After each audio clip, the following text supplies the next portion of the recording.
காலையில ஆஃபீஸ் போக முன்னாடி கடைக்கு வாங்க அப்படின்னு சொல்லி எங்க ஆள கூப்பிட்டுட்டோம். அவ்வளோதான் சந்திரமுகியாவே மாறிருவாங்க. இருந்தாலும் எப்படியோ சமாளிச்சு எடுத்து கடைக்கு கூட்டு போனோம். இந்த கால்ல ஊத்துன சுடு தண்ணி மாதிரி தான் சிடு சிடுன்னு நின்னுகிட்டே இருப்பாங்க. இருந்தாலும் சரி வாங்க வேண்டிய 4 திங்ஸையும் வாங்கிட்டு கடகடன்னு வீட்டுக்கு ஓடி வந்தாச்சு.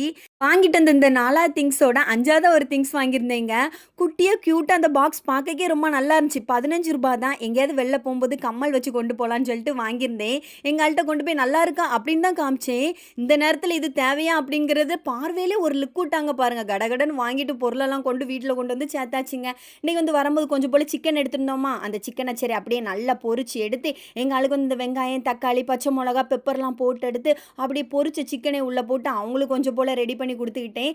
அப்புறம் இவங்க வரும்போதே 2 கையில மீன் வாங்கிட்டு வந்திருந்தாங்க. நம்ம ஒரு பொருள் வாங்குனா அப்படி லுக்கு விட்றாங்க. நம்ம லுக்கு விட்டா மறு ஒரு வார்த்தை கிடையாது. சரி இருந்தாலும் வாங்குன மீன வச்சுட்டு அப்படியே அவங்க ஆரிய பவன்லேருந்து சாப்பாடு கொண்டு வந்திருந்தாங்க. அது எல்லாம் வச்சு நல்லா சாப்பிட்டாச்சுங்க.